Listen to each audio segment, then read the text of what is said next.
შულს და ახლა ჩვენი სტუმარია სალომე ზურაბიშვილი. მე მივესალმები ქალბატონ სალომეს. პირველ რიგში გილოცავთ გუშინდელ შედეგს, გამარჯვებას და ვიცი რომ ცოტა დრო გაქვთ, ამიტომ რამდენიმე კითხვა მაქვს, რომელიც მინდა რომ დავსვა.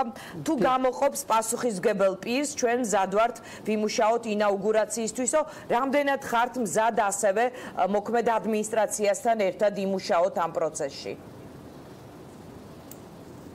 სრულიად მზათა ვარ და უკვე ხვალინდელი დღიდან დავიწყებთ და ძალიან მადლობელი ვარ მოქმედ პრეზიდენტის, რომ გამოთქვა ეს მზადყოფნა, რაც ჩემთვის ძალიან მნიშვნელოვანი არის, რომ რაც შეიძლება დაალაგებულად მოხდეს ეს გადაბარება ადმინისტრაციული და ძალიან სწორი გადაწყვეტილება არის, ძალიან დემოკრატიული მიდგომა და ამისთვის მადლობელი ვარ. ქალბატონ სალომე, მისი საჯარო მილოცვის გარდა თუ მიიღეთ ასევე მისი მილოცვა, ან თქვენ საუბრობდით დღეს ჩვენ ჟურნალისტთან ინტერვიუში, რომ ელოდებით გრიგოლ ვაშაძის მილოცვას, თუ მიიღეთ ასეთი მილოცვა ოპონენტისგანაც? ოპონენტისგანაც მილოცვას კი არ ველოდები აღიარებას არჩევნების შედეგების, რაც როცა შევხვდით, ალბათ იგივე კითხვა იყო მისთვის, როცა შევხვდით სადამკვირვებლო მისიებს და ასევე არა სამთავრობო ორგანიზაციებს, უცხოურ ორგანიზაციებს და საელჩოებიდან წარმომადგენლებს, თხოვნა მათგან იყო, თქვენ მზად ხართ თუ არა, რომ აღიაროთ შედეგები, რაც არ უნდა იყოს, გამარჯვება თუ დამარცხება.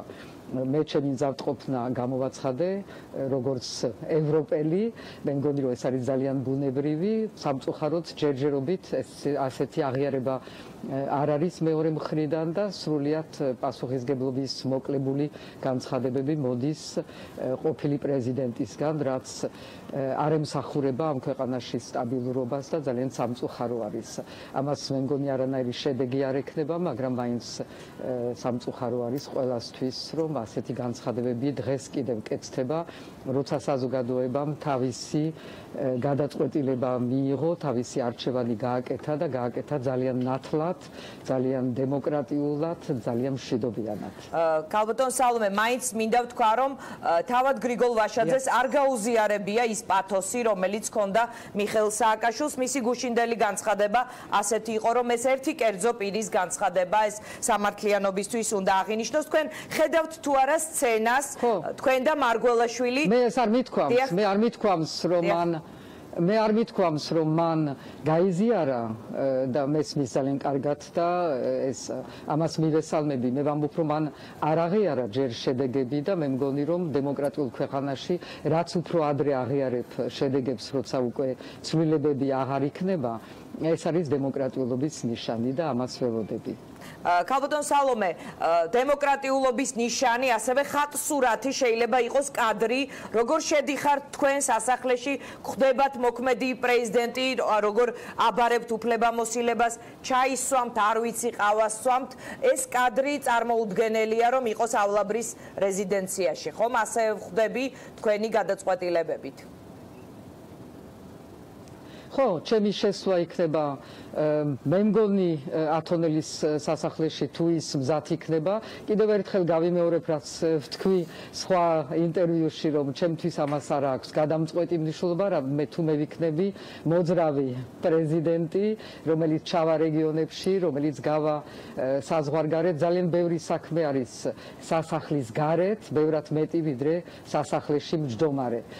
და ამიტომ, მაგრამ ათონელის სასახლე თუ მზად იქნება, არ ვიცი რამდენი დრო უნდა ამას, არ დავინტერესდი აქამდე, მე ჯერ ვიყავი არჩევნების პროცესში, ეხლა დაიწყება მთელი ეს სწორედ გადაბარება საქმის და სხვათა შორის მივალ სასახლეში, რომ შევხვდე დღევანდელ პრეზიდენტს და მე პრობლემა არ მაქვს შეხვედრის პირიქით, ძალიან კიდევ ერთხელ მადლიერი ვარ მისი განცხადების და მგონი რომ საჭირო არის ერთი შეხვედრა, რომ ჩვენ ერთმანეთთან გავიაროთ ეს საკითხები. ქალბატონ სალომე, თქვენ თქვით, რომ პირველი სადაც წახვალთ, ეს იქნება ავღანეთი, დღეს ახსენეთ ევროპა, ხართ თუ არა ჩამოყალიბებული, ანუ ამ ეტაპზე შეგიძლიათ თქვა თუ არა რა იქნება თქვენი პრიორიტეტი, ასე ვთქვით, პირველი ვიზიტის მხრივ. როგორც წესი ქართველი ლიდერები ბრიუსელში ჭადიან პირველ. დიახ. ორივე ერთმანეთს არ ეწინააღმდეგება. ერთი არის პირველი დიპლომატიური ოფიციალური ვიზიტი, რომელიც უთუოდ იქნება ბრიუსელში, სხვა ფორმა არ არსებობს და ასევე იმ მთავარ ორ დედაქალაქში, რომელიც დღეს ქმნის ევროპას, ეს არის პარიზი და ბერლინი, მაგრამ ასევე ავღანეთში ჩასვლა ეს არ არის დიპლომატიური ოფიციალური ვიზიტი, ეს არის ჩვენი სამხედროების მონახულება და მე მგონი რომ მთავარ სარდლის მოვალეობა არის.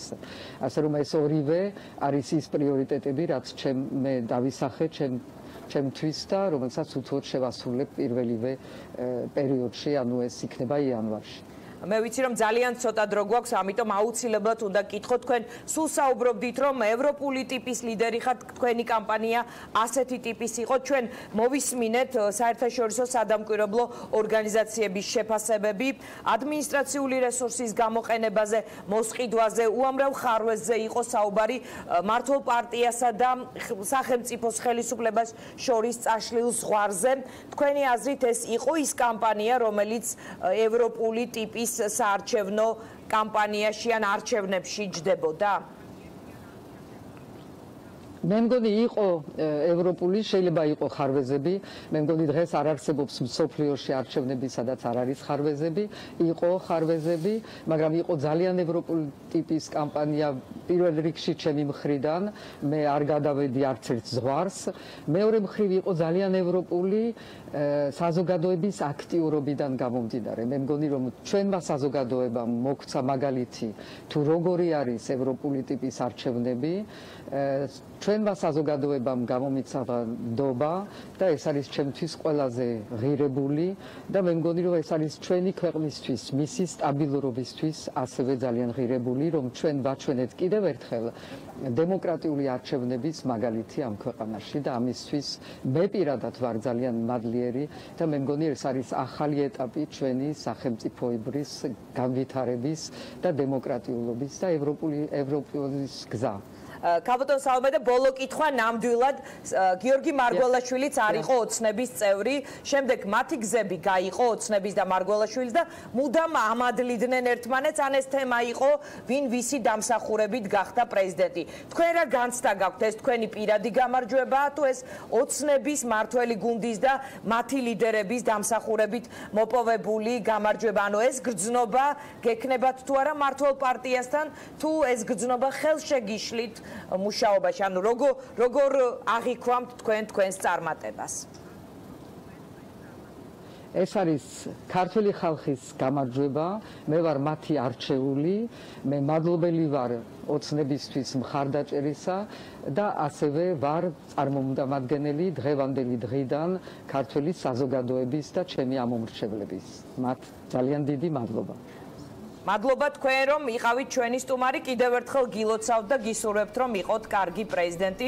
დიდი მადლობა სალომე ზურაბიშვილს, ქართული ოცნების მხარდაჭერილი საპრეზიდენტო კანდიდატი, გამარჯვებული კანდიდატი იყო ჩვენი სტუმარი. მადლობა.